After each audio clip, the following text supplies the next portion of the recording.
إخفاء رجل مو بالشيء الهين.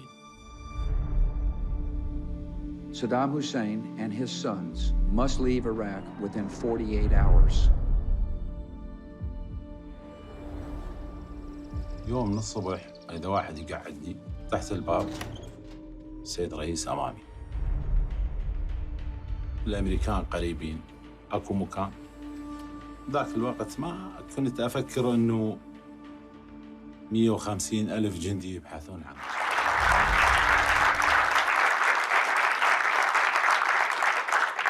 So we're really lucky to have spend some time with him to get the story out. So I'm curious, what was it? So Norway is coming to Norway. I think him bringing to Norway. هەڵکەوت مستەفا دەرهێنەری فیلمی شارنەوەی سەدام حوسێن. کورد فیلم لەسەر سەدام حوسێن دروست دەکات، بەڵام فیلمێک دروست دەکات کە ناخۆشترین ڕۆژەکانی ژیانی سەدام حوسێنە، بەڵام وجدانی هەیە بەرامبەری بە باڵانس دروستی دەکات و ناکا کە هەستی ڕابردووی کاریگەری هەبێت لەسەر بەرهێمەرانی فیلمەکە. دەزانم ئەمە لە ڕووی دەرونیەوە گوشارێکی زۆر گەورەی ڕەنگە لەسەر دروست کردبی بۆ زۆر قورس بۆ بێ دەمەوێت باسیەوەم بۆ بکەی. فیلمی شارنەوەی سەدام من زۆر بەلامەوە گرنگ بوو کە ڕاستی چیرۆکی چاڵەکە بدۆزرێتەوە، چی لە پشتی چیرۆکی چاڵەکەەوە هەیە. و من 2 ساڵ گەڕام بە دوای ئەلانامەکە. ڕۆژنامەی واشنتن پۆست بۆ یەکەمین جار لە ساڵی 2012 ناوی ئەلانامەقی هێنا و ئەو ناوهێنانەی عەلا بۆ من بوو بە دەرفەتەیە کە من بتوانم زیاتر بە دوای عەلایە بگەڕێم و ناوێکم پێ بێ کە بزانم ئەوە عەلایە. و لە ڕێگەی چەند کەناڵێکەوە ژمارەی ڕێیس عەشیرەتێکی ئەو مەنتیقەیە دەست کەوت و لەوێەوە ئێمە من یەکەمین جارە ئەلان بینی. و بۆ لای من ئەوەی کە زۆر گرنگ بوو سەدام چی ڕوویاوە ئەو فترەیە کە لەو چاڵەیە بووە و ئەموو ئەو لایەنانەیەوە هەموو ئەو مرۆڤانەی کە لە دنیا ئەکەونە دەسەڵات کۆتاییەکەیان یان بڵێن دەسەڵاتیان خراپ بەکارێنن چۆن کۆتاییان پێیە و ئەو بەڵانس ڕاگرتنە لەوێەوە سەرچاوی کرد کە من بتوانم وەکو مرۆڤ و وەکو پیشەی خۆم دەرهێنەر ڕاستی چیرۆکەکە بجێڕمەوە، چونکی بە دیدگای من مرۆڤەکانی دنیا پێویستیان بەوەیە کە حەقیقەتی پشتی ئەو چاڵە بزانن. بەڵام کوردێک بێگومان بۆ زۆر زەحمەت بوو کە ئەمە بکەیوانە. زۆر زەحمەت بوو لەبەرەوەی چیرۆکەکە زەحمەت بوو. تەنها یەک کەس ئەتوانێت چیرۆکی چاڵە بچێڕێتەوە، ئەویش ئەو کەسەیە کە چاڵەکەی دروست کردووە و ئەو کەسە نەی ئەویست قسە بکە. I am today announcing a $25 million reward for information leading to the capture of Saddam Hussein.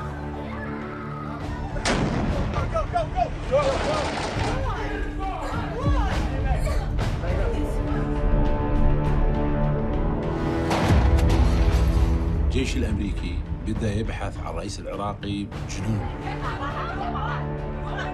ومن يشك أقرب الأقرباء. گەورەترین چالێنج ئاڵنگاری کە هەت بوو چی بوو لە دروستکردنیەوە فیلمەدا؟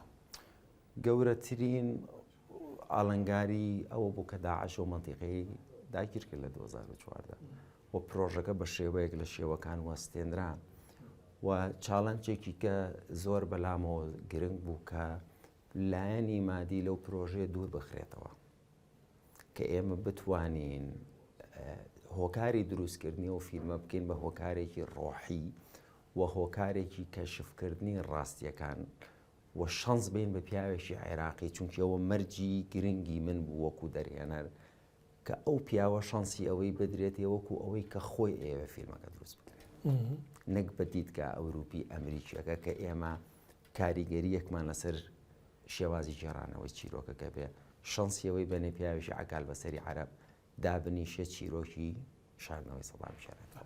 پیاوێکی زۆر سادە دەردەکەوێت لە نێو فیلمەکەدا، بەڵام لە پەنای گێڕانەوەکانیدا پیاوێکی زۆر زیرەک و زۆر وریا دەبینی. کەسایەتی چۆن بوو حەلا؟ ئەوە زۆر سەرنجی منی ڕاکێشا و هەستەکەمەوە نهێنی ئەو مرۆڤانن کە پەیوەندیکی ڕۆحی زیاتریان لەگەڵ سروشت هەیە کە نزیکن لە سروشتەوە، زیاتر زیرەکترنەوەی کە مرۆڤ تەوەقوعی هەیە وەکو مخۆم زۆر شت لە چیرۆکەوە فێربم زۆر شت لە عەلاوە فێربم و زۆر شت لە دیدگابینینی با بڵین مرۆڤی گوندیەوە فێربووم و چونکی عەلا باگراوەندێکی ڕاوچی هەیە ئەو باگراوەندەی هەستەکەم زیاتر لە شاردنەوەی کەساوە ئەوەش مەرجی سەدام بووە کە یەکەم ڕۆژ پرسیاری لێکردون کام لە براکانتان ڕاوچیە وتویانە عەلا وتوێتی بڕۆن بۆم بهێنن. چۆن دڵنیا بوویەوە لەوەی کە ئەوەی عەلا دەیڵێ ڕاستە؟ پرسیارێکی زۆر سەرنجڕاکێشە. ئێمە کەلێندەرێکمان دروست کرد بوو لە 22/4/2003 هەتاوەکو 13 دیسەمبەر بە دیوارێکەوە هەڵمان واسی بوو. هەموو ئەو 235 ڕۆژە چی ڕوویاوە لە ئیعلامی عێراق، لە ئیعلامی ئەمریکا، لە دنیای دەرەوە و لە دنیای ناومەزراعەکە. بەڵێن کە سێی حەوپۆڵ بریمەریەتە سەر تەلەڤیزیۆن حوتی مانگ عودەی و قسەیەن بۆ لای 22 مانگ عودەی و قسەیە کوژرێن 22 حوتی 2023 ئەو کەلێندەرە زۆر هاوکاری کردی. ئێمە ڕۆژ بە ڕۆژ ئەمانزانی لە عێراق چی ڕوویاوە، ینی لە دەرەوەی مەزرعەتی ڕوویاوە، لە ناو مەزرعەتی ڕوویاوە و کێی بینیوە. بەس لە کۆتاییان مرۆڤ ئەم هەموو معلوماتی پێویست نییە، چونکی قورسی ژیان بۆ هەموو مرۆڤەکان ئەوەیە کە تۆ چیرۆکی خۆت بدۆزیتەوە. چیرۆکی من چیرۆکی سەدام نییە، چیرۆکی عەلاش نییە، چیرۆکی من چیرۆکی ئەو چاڵەیە. في كل مكان تلقيه منتشر.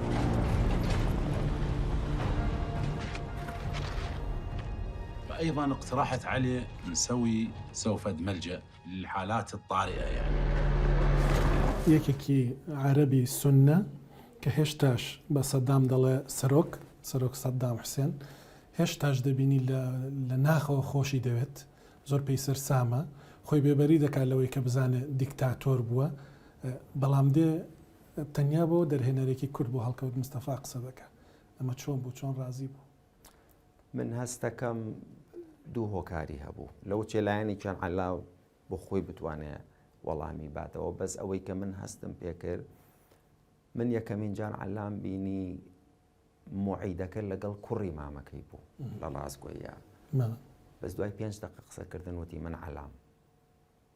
هەستم کرد ئەویش ترسێکی هەبوو لەو دیداری من و ئەو و 2 ساڵ خەریکی ڕێکخستنی ئەو دیدارە بووین کە من و ئەو پێکەوە دابنیشین و عەلا هیچ قسەی نەکرد یەکەمین جار و دووهەم جاریش کە یەکتریمان بینی لە وڵاتێکی کە 4 ڕۆژ پێکەوە بین 3 ڕۆژی شەڕمان کرد.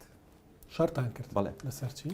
مناقەشەیەکی زۆر قوڵ هەبوو لەوەی کە چیرۆکی سەدام چۆن بگێڕێتەوە، چونکی لەلای من لەو دیدگا سکەندە نافیەوە شتێک نییە لە بینی باش و خراپ و مرۆڤ تااقەتیەوەی نی جۆ لە وەسفکردنی سەرکردەکان بکرێت. بەڕاستی ئەوانە لای من نانی پێویست بە گێڕانەوە ناکە.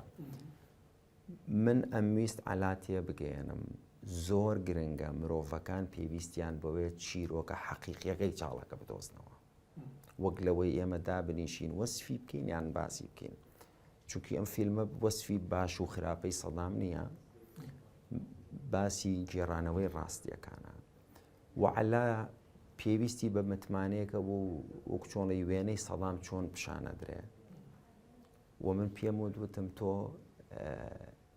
ئەبێ یەک شت بکەی دوونا. وتی چی؟ وتمیا هیچ مەژێڕەرەوە یان کە ئەیژێڕێتەوە بەرپرسی بەرامبەر دنیا کە ئەبێ هەمووی بژێڕێتەوە بە ڕاستگۆیی.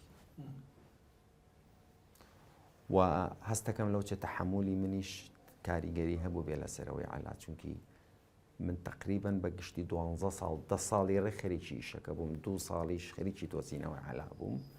14 ساڵ بۆ دروستکردنی بەڵگە فیلمێک شوێکی درێژی دەوانە کاتە ئەوەی کە ئێستا بەرەم هاتووە بەرهەمی بیرکردنەوەی تۆ و عەلایە کە لە دۆکۆمنتەریەکە چۆن دروست بکرێت، دەتوانین وا بڵێن؟ دەتوانین وا بڵێن، بەڵام ئەوەی کە لە لای من گرنگ بوو یەکشت بوو.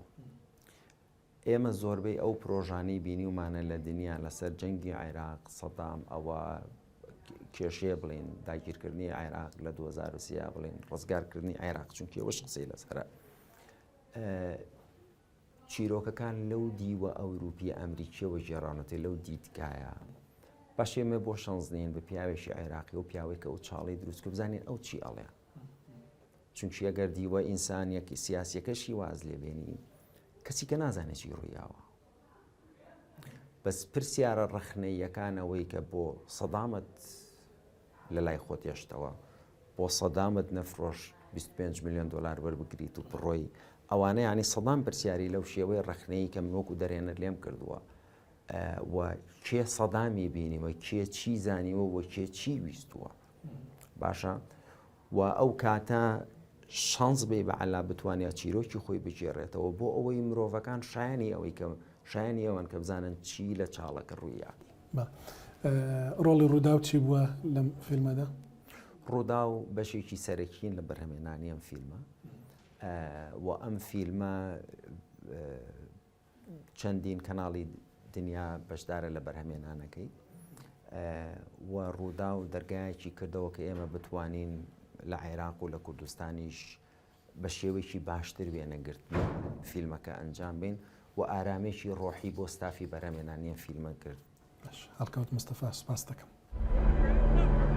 الحماية وعني صرحنا عليه انه اذا يريد يتزوج ما عندنا مانع يعني كيف نبحث له على مرة و150,000 جندي امريكي يبحثون عن هذا الشخص ما كان شيء صعب.